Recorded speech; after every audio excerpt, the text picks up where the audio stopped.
नशा से दूर हो पाए। नशा मुक्ति के इस पूरे अभियान में हम सहभागी बन सके। मैं विशेष तौर पर ब्रह्म कुमारी बहनों को बधाई देता हूं कि लगातार आप इस क्षेत्र में काम कर रही हैं और आज जो आपने शुरुआत कराया कि देश के लगभग 10 करोड़ लोगों को नशा मुक्त मुक्ति अभियान में जोड़ना है, मैं सर्वप्रथम आपको बधाई देता हूं, शुभकामना देता हूं कि आप इसको आगे बढ़ते हैं। बिहार एक ऐसा राज्य है यहां पर तत्कालीन मुख्यमंत्री नीतीश कुमार जी ने संपूर्ण रूप से नशा के ऊपर सख्ती बरतने का काम किया है। 2016 में मेरी आर्थिक स्थिति बिहार की ठीक नहीं थी, तब भी पूर्ण रूप से शराबबंदी करने का काम तत्कालीन मुख्यमंत्री नीतीश कुमार जी ने किया और आज लगभग 10 वर्ष हो चुके। आज बिहार की समृद्धि का प्रतीक ये बनता जा रहा है, लेकिन इससे बढ़कर काम करने पड़ेंगे। अपराधी अपराध तो करते हैं, मैं ये नहीं कह सकता हूं कि आज नशा बिहार में लोग नहीं करते, लेकिन जन जागरण अभियान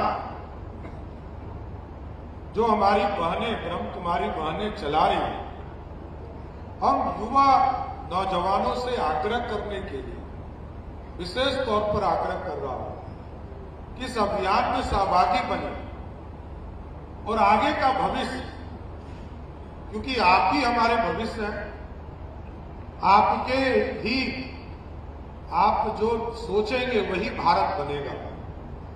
और नशा मुक्ति के क्षेत्र में हम कैसे और आगे बढ़ सकते हैं, इसकी कल्पना करनी पड़ेगी, क्योंकि भारत श्रेष्ठ तभी हो सकता है कि आजादी के 78 वर्ष हो गए और आप सोचिए कि आज से 2000 वर्ष पहले यही भारत था, अखंड भारत था, जो स्वर्णिम काल इतिहास के पन्ने में भारत को देने वाला ये बिहार रहा और इसी मगध की धरती से हम स्वर्णिम काल देने वाले लोग हैं।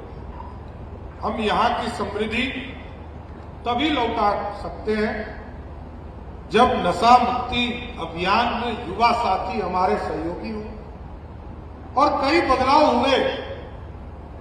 जब तत्कालीन मुख्यमंत्री जी ने इस पूरे अभियान की शुरुआत की थी, लोगों के लिए यह सोच का विषय था, शोध का विषय था, चिंतन का विषय था, लेकिन धीरे धीरे ये चीजें स्थापित होता गया और मैं आज गर्व से कह सकता हूं, जिस 2 चीजों की परेशानी बिहार में होती थी कि एक नेपाल से आने वाला पानी जो हमको तंग और तबाह करता था, उसको भी व्यवस्थित किया मोदी जी की सरकार ने और नीतीश जी की सरकार ने।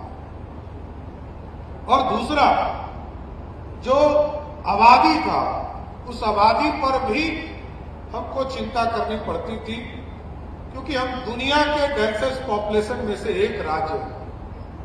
हमसे पीछे बांग्लादेश छूट चुका, हमसे पीछे इंडोनेशिया छूट चुका और हम डेंसेस्ट पॉपुलेशन इस बिहार की आबादी का लाभ जब देश में पहली बार इस देश के यशस्वी प्रधानमंत्री जी ने जीएसटी लागू किया, तो पहली बार कंज्यूमर होने का फायदा हमको मिला और कंज्यूम हम करते हैं, इसका सीधा लाभ बिहार जैसे राज्य को मिला।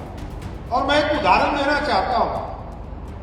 आज से 27 साल पहले मैं जब पहली बार सदन में आया तो बिहार का बजट मात्र 6000 करोड़ का था और 6000 करोड़ के बजट में 87% रेवेन्यू झारखंड से आता था, बिहार से नहीं आता।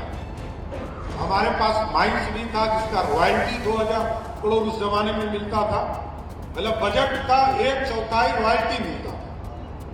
हमारे पास टाटा था, हमारे पास बोकारो था और सारी हैवी इंडस्ट्री झारखंड राज्य में होती। 87% रेवेन्यू वहां से आता, 13% रेवेन्यू मात्र इस राज्य से आता।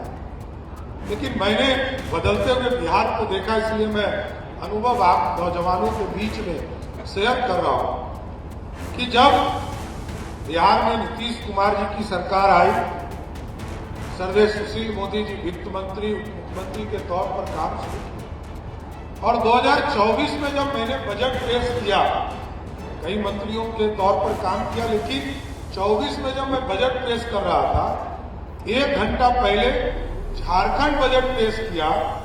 झारखंड जहां 87% रेवेन्यू था, उस राज्य का बजट 1,39,000 करोड़ का था। जिस राज्य में कुछ नहीं था, उस राज्य में जहां पलायन था, उस बिहार में जहां मात्र 13% रेवेन्यू था, हम लोगों ने झारखंड के 1,39,000 करोड़ के बजट के सामने 3,17,000 करोड़ का बजट पेश किया। जबकि एक बड़ा कंपोनेंट आप समझ सकते हैं, शराबबंदी से किसी भी राज्य को आप देखिएगा बड़ा राशि उपलब्ध होता है। झारखंड चले जाइएगा, अभी बिहार में लगभग 70,000 करोड़ का रेवेन्यू बिना एक्साइज डिपार्टमेंट में जो शराबबंदी के चलते हमें नुकसान हुआ। दूसरे राज्य को आप देखेंगे, उत्तर प्रदेश में सीधा 70,000 करते हैं, देवघर जाते हैं, बनारस जाते हैं, कुशीनगर जाते हैं, ये सब हमें पता है। लेकिन बिहार की स्थिति बदली, मैं ये कहना चाहता हूं। हम लोग विधायक के तौर पर जनता के बीच में जाते थे तो अनुभव करते थे कि जब लोगों से मिलते थे गांव में और जब गांव से निकलने लगते थे तो 2 आदमी जो शराब पीकर आता था, वो पूछता था, विधायक जी, जिस गांव में मैं 1.5 घंटे से हूं, उस गांव में पूछता था, विधायक जी आप कब आए? आप तो कभी दिखते ही नहीं। वो 1 घंटे से उसी गांव में, लेकिन क्योंकि वो शराब पिया होता था, उसको ये अनुभव ही नहीं था कि मैं क्या करता। आज मैं जरूर ये कह सकता हूं, बिहार के किसी कोने में चले जाए, चोरी छिपे जरूर कोई पीते होंगे, इसमें कहीं तो मत। लेकिन किसी भी स्तर पर जो सार्वजनिक स्थान है, उस पर पूर्ण रूप से आपको देखने को मिलेगा शराबबंदी का असर किस तरह जनता को लाभ मिलेगा। और जब हम लोगों ने महिलाओं से संवाद किया तो सबसे बड़ा एहसास तब प्राप्त हुआ। महिलाओं के कहने पर ही बिहार में शराबबंदी हुआ, महिलाओं के जीवन के बदलाव हुए। आज जो महिलाओं के अत्याचार होते थे, उससे मुक्ति मिला। और मैं जरूर ब्रह्म कुमारी बहनों से आग्रह करूंगा, आप भारत सरकार के साथ आपने MOU किया है, हमारे साथ भी MOU करके बिहार के घर घर तक इसको पहुंचाने का काम। सरकार कानून बना सकती है, लेकिन कानून का इम्प्लीमेंटेशन जनता को स्वयं करना है। और स्वयं यदि आगे बढ़कर दीक्षांत एडुटेक लाया है दीक्षांत ई-लर्निंग ऐप। बने दीक्षांत का चैनल पार्टनर और अर्न करें लाखों रुपए प्रति महीने। चैनल पार्टनर बनने के लिए विजिट करें www.dikshant.com। हमारे YouTube चैनल को